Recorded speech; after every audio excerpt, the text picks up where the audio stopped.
I'm going to go off script because I'm a lot more interesting to myself when I do that. And I know I'm a lot more interesting to you when I do that. So there's so much goodness in this room right now. You're going to see some crying from up here.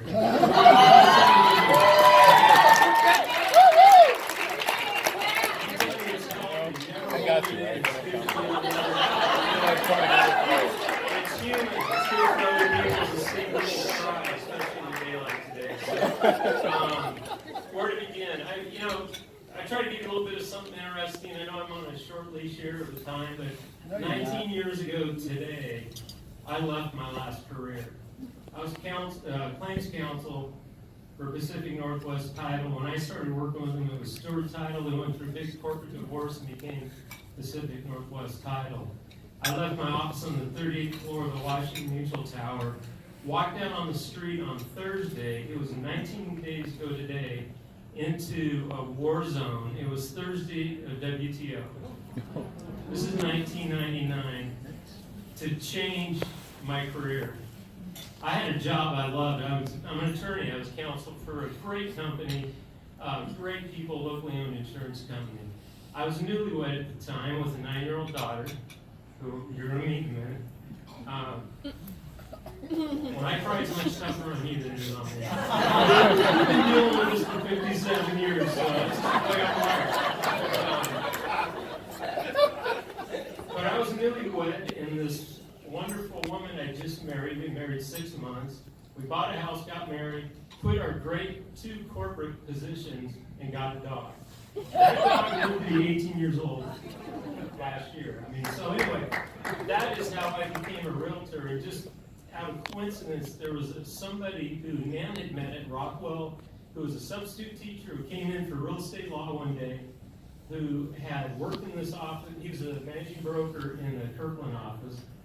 His name was Paul Blumenstetter. Paul, will you stand up?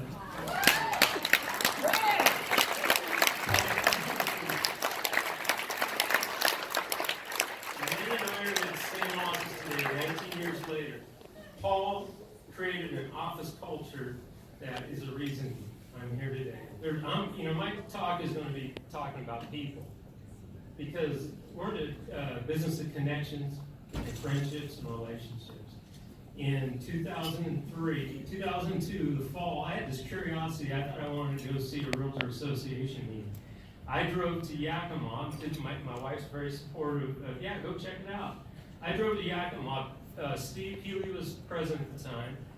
And I walked into Washington Realtors Fall Conference. I didn't know a soul. I'm an attorney. I looked at the wall, and I thought, well, I'll go to legislating.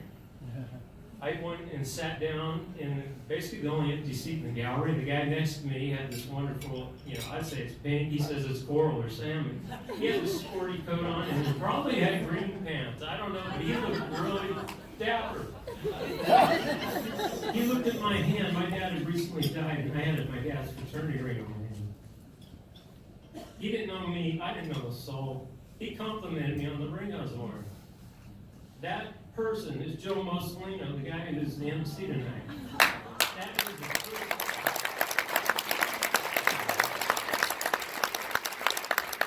the first Realtor Association person I ever met. I can't imagine my life. For some reason, Joe and I met there. For some reason, Steve Franks thought it was really wise to put the 2 of us in a leadership class next January. Yeah, I know. Well, that was really crazy. But I got to tell you, Steve, thank you so much, because I can't imagine the last 15 years of my life without Joe Mussolino.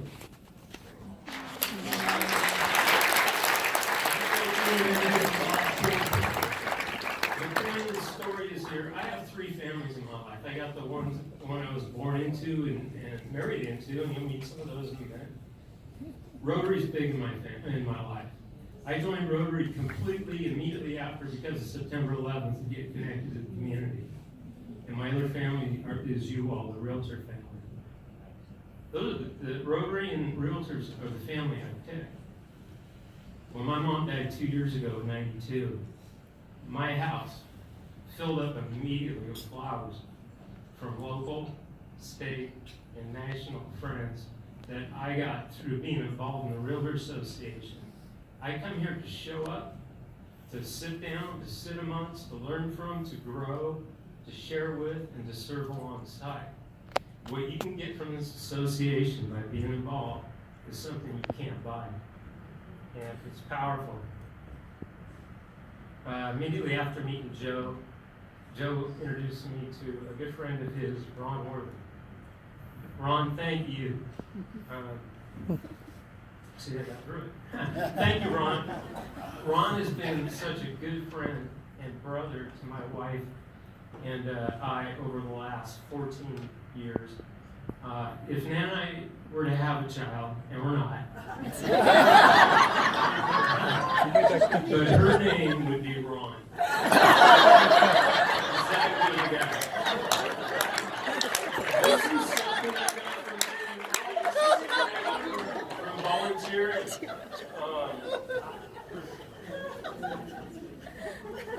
I'm going to take a minute here because there's something much more important going on right now than what I had to say. Who saw the President Bush Memorial at the National Cathedral 2 days ago? All right, who didn't cry? I had a good cry. And what's more important about me today is about what's going on this week. Tomorrow happens to be, I think, the 77th anniversary of Pearl Harbor. The only thing that happened in basically the World War II generation is pretty much gone, unfortunately. The only thing that ever happened in our lifetime that we can even compare that is September 11th. Those are two big events. I'm going to read a few things that I wrote down when I watched that memorial 2 days ago. Some of these are my thoughts, and some are just things that happened. In an odd way, the national period of mourning for a respected and selfless public servant may be the best vitamin our nation could ever have at this time. To me, the decorum of this morning, 2 days ago, was as beautiful as a fresh white rose in a morning sunrise. If you didn't see that, go and watch George Bush 43's eulogy of his father. It's unbelievable. But before you watch that, watch Senator Alan Simpson's eulogy of his friend. I don't know if you know who Senator Alan Simpson is. He's about 90 years old. He had served in D.C. with 41. He was funny. You want to see some guy that use humor talking at a funeral effectively? It's unbelievable. But he basically, George Bush almost lost his life twice. Once with a staph infection as a kid, and then he was shot down as a Navy pilot. Some of the comments were made that George Bush's life was spared to make our nation and other nations freer, better, warmer, nobler. Almost appears if George Bush, 41, the noble and selfless servant that he was, orchestrated and timed his passing to bring others in the nation together right now. Because by God, we need a week like this. Are you enjoying this week? The way we're all kind of coming together. Some other comments made. Humor is a universal. They talk about how George Bush was a horrible storyteller, but he loved to try. Kind of like me. Humor is a universal solvent against the abrasiveness of life. George Bush never hated anyone, and I know that we can all agree with that. Hatred corrodes the vessel it's carried in. Here's another one, die young as late as possible. That's kind of what he did. He skydived at 85 and 90. And they basically said that George Bush lived with respect, humor, and kindness, and the way he died with courage and joy to where he is going, to be back with his daughter and Bartlett. That's pretty close stuff. So, anyway, thanks for indulging me. We have that. How am I doing on time, Russ? Good. It's your time, man. Sure.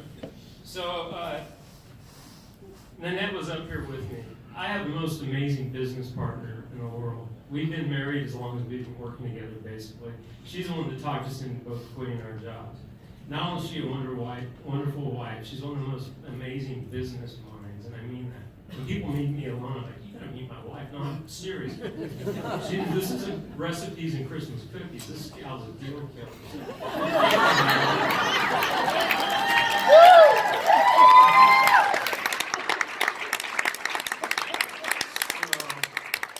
I'm a reflection of all you, and I'm a reflection of my family, so allow me a few minutes to introduce them here. So I have my daughter, Lexi. I'm so proud of her. We got married, she was 9. I could not have a biological child more like me than her. And I gotta tell you, before when we met, I was a divorce law attorney. I didn't date anybody with a child. I had the files on my desk. My mother-in-law, Jody Morris, is here. I married into a wonderful family, one of the tightest families I know. Not so tight that it excludes me.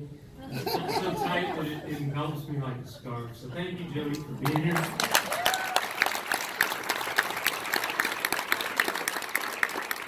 And I have the brave, wonderful assistant who is brave enough to work with a husband and wife team. Alex Bonkowski.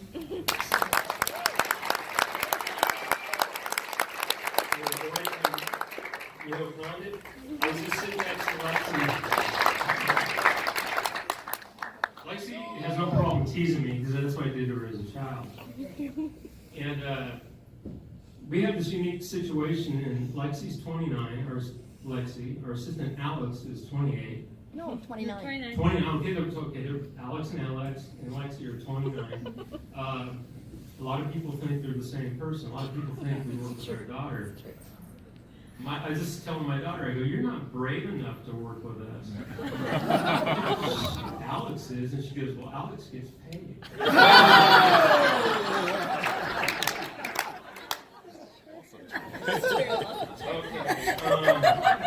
So Rotary taught me 2 things.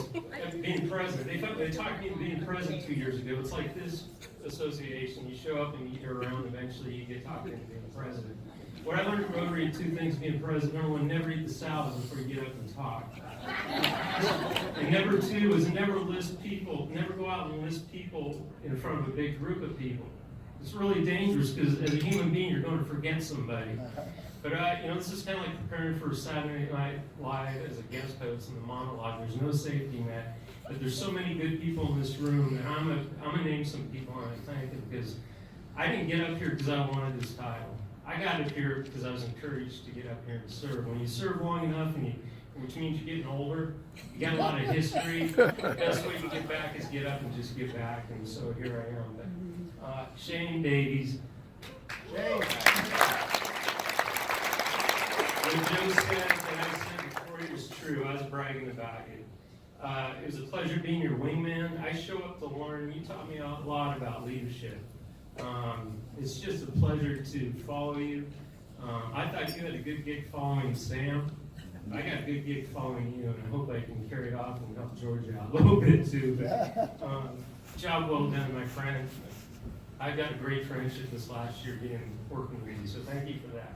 Russ Hokinson, I would not be here if it weren't for the dignity, the class, the well-thought, prepared way this man runs the association. Honest God, I would not be here. I see this as an opportunity for me, basically, to get an advanced degree in association management the best way, not by reading a book, by working alongside him. So thank you, Russ.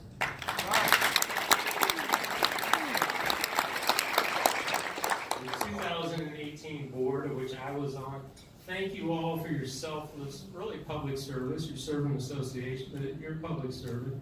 Thank you for the decorum, the respect, the way you conducted yourselves. I enjoyed it, and you handed me something that is wonderful to carry forward. And we're going to do great work with it just because of the way you conducted yourself. So thank you. Michael Urbino. Where's Michael?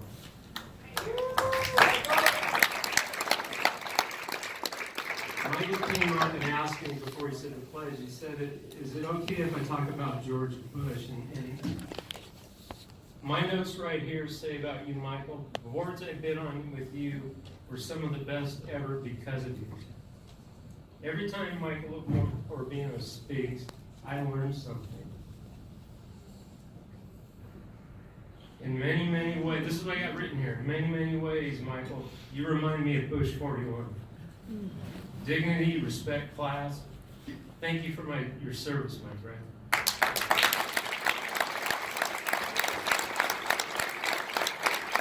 And while we're there, if you're a veteran and served in our country, in active service, the reserves, or any of that, would you please stand?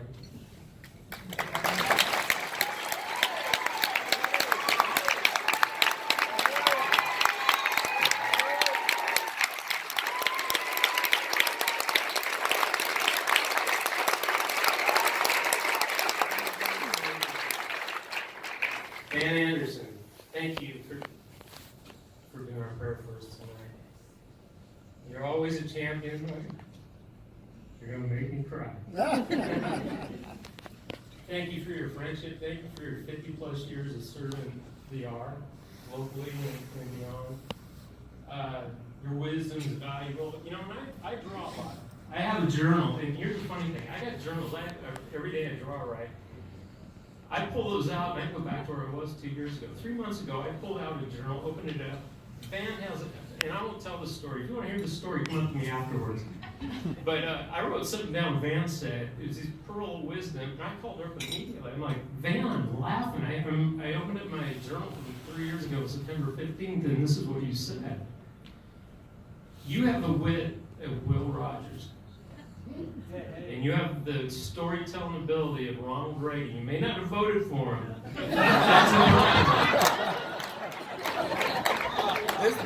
That's a truth. Did you? Okay. Jerry Martin, the stalling officer. Last night I was up in Anacortes doing the same thing, but I was the Jerry Martin up there. I was doing the installation. I wasn't doing this. So, Jerry Martin I've worked with for 15 years. Our offices merged with another RE/MAX office 15 years ago. He was a call agent. We were agents back then. Then he became a managing broker in Kirkland, and then he became an owner. Then when RE/MAX corporate bought us, he became a general manager, and now he's the WR president. Jerry, I have so much respect for you. That's why you swore me in. Your dignity, your class. I mean, there's a lot of this in the room, and you're another example of that. Bill Riley, years ago, president of WR, made a comment, and I'll never forget it, but I wish I could remember the whole story, but he basically said, I like myself better when I'm with you. All these people I'm talking about, many people in this room now I'm going to forget, and please forgive me for not mentioning you. I like myself better when I'm in this room. So, Ron Wortham, our daughter's Ron. Ronnie, we'll try Ronnie. RE/MAX family, we have a table here. Our owners were sponsors, and I thank them for that. We have Catherine Dunham, our office manager. What a wonderful person she is.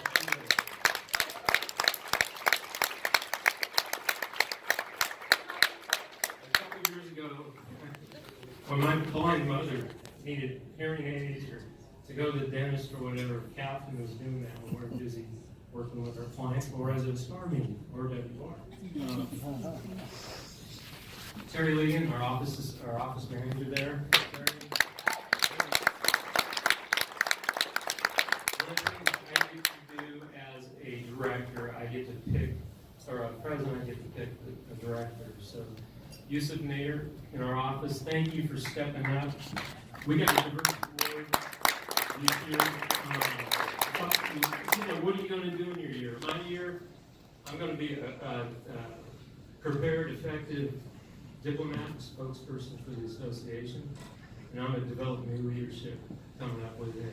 I'm connected quite well at WR for 15 years. The last 6 years I've been an AR director. I do a lot of volunteering, and thank you, man, for that. I have connections. This is a business. If you're in real estate and you're not into connections and friendships, you're in the wrong business. But I have these connections now for working with all these wonderful people that I want to take people, you know, Kale and Yusuf and whatever, and use the connections I have to introduce them to people locally at the state level and nationally so that they become better, more effective leaders and advocates for our members here in Kings Valley. A lot of this we've already mentioned. Who are we? I'll wrap this up because I know we're getting out. Who are we? We're Seattle King County Realtors. Who are we? We're 7,200 members. We're the first largest association in the state, obviously. We're 3 times larger than the next associations. There's 3 associations with right around 2,000 people. That's Sonoma, Spokane, and Clark County, Vancouver. I went recently to a President-elect's training to get us prepared for what I'm doing right now. And what I learned really quickly is how fortunate I am as president of your association in the state. Our association has 12 employees. Most associations have 1.5, 2, 3. To be a president of an association, all you have is a CEO. It's a whole entirely different animal. We have government affairs specialists. We have communication specialists. We have an amazing association here of professionals. If you look at our staff and you add up their years of experience, you're easily over 100 years. You're probably getting close to 150 years of association management experience in our association here. Steve Frank's the CEO of Washington Realtors. By the way, Steve, I wouldn't be here if I weren't in that leadership class in 2003. You, as everybody else I've mentioned, run a very dignified ship, and as Joe mentioned, I'm so glad you're still here after 15 years, because I know that after being involved at the national level, how the other 49 states are jealous of it. So being the third, so Steve's membership at the state level is 21,000 members. We're 7,000. We're 1/3 of the state of Washington's membership. That's a wonderful thing. It makes us powerful, but it also takes on a great responsibility. We have to be just as concerned about something like the Hearst Law that doesn't affect us unless you're in Shane's area in South King County because it's water rights. I don't know if you know this, King County goes from the ski areas to Vashon Island. It's primarily metropolitan. So as an association, we have to be just as concerned and as much as a team player on correcting the Hearst decision as we do correcting the condominium construction liability laws. That affects us directly, and we need to play well at the state level to have the rest of the state support on fixing those issues. And we have it with Russ, our staffs, and our leadership's guidance. And really what this is on the political level is playing poker and chess. And with Russ managing this large local association, and Steve and the government affairs staff and the amazing staff he has, we've got an amazing state. We've got amazing local associations. I know at the national level, we get a lot of attention for the size of state we are. We're a middle-sized state. I know recently Washington Realtors staff, Steve is CEO, and Dale Chumley, the incoming president, and Kitty Wallace, went and presented to NAR on the Issues Mobilization Committee because they put together a campaign to try to fix our housing crisis in the state, which is going to have to be done at the state level in Olympia. They went and presented to NAR and requested $750,000 in order to launch a campaign. This session coming up next month is a long session. We have a housing crisis, and we need to wrangle the legislature's attention and get them to focus on fixing it, whether it's a condominium, construction liability laws, or the housing trust, or whatever. They presented to NAR a program that's cutting edge, that NAR is willing to support because it's successful here and because of the respect that they have for the leadership in our state, could be a model for the rest of the nation. So they requested $750,000 and they got it. So bravo.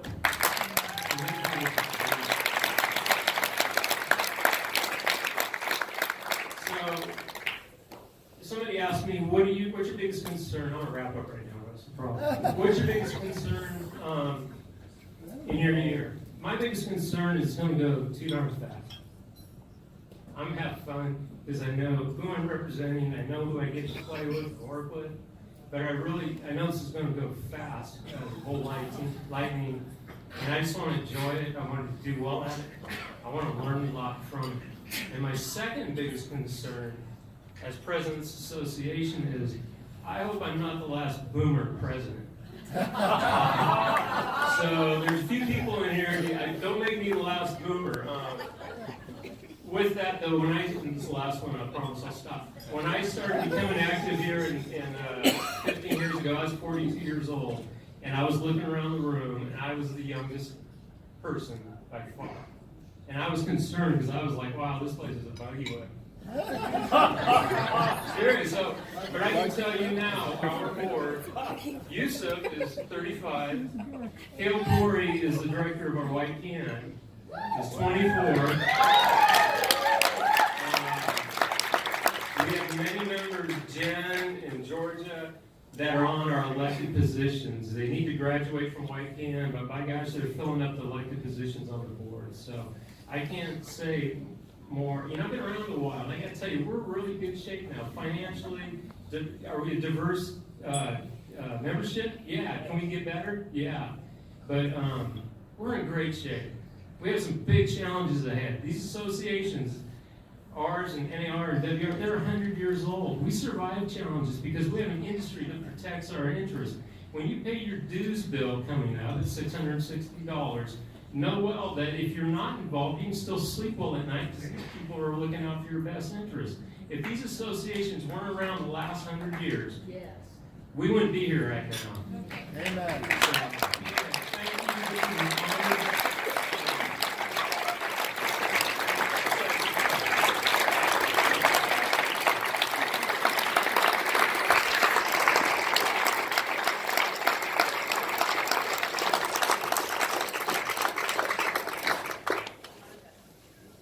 Goodness in the room.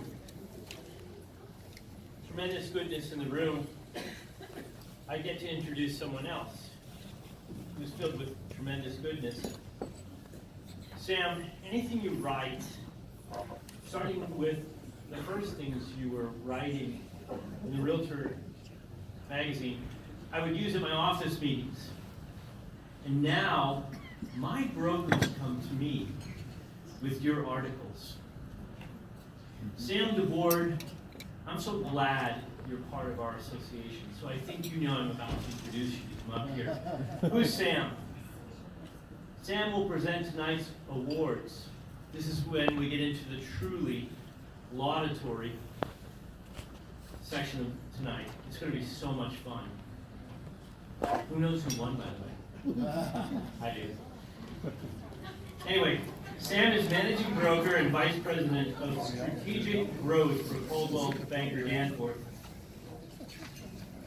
I know they know they're lucky to have you, Sam, right? He is past President of Seattle King County Realtors, 2019 NAR President's Liaison on MLS and Data Management. And, as I mentioned, the writer, thoughtful writer for numerous real estate publications, including the Swampole, did I say that right? Trends Report, Realtor Magazine, and Inman News. He has served as a director and a spokesperson for local, state, and national realtor organizations on the topics of industry technology, communications, and government affairs. And Sam's one of those ones that fits my mom's definition of true class. How much do they think of the other person before themselves? Sam, please come forward.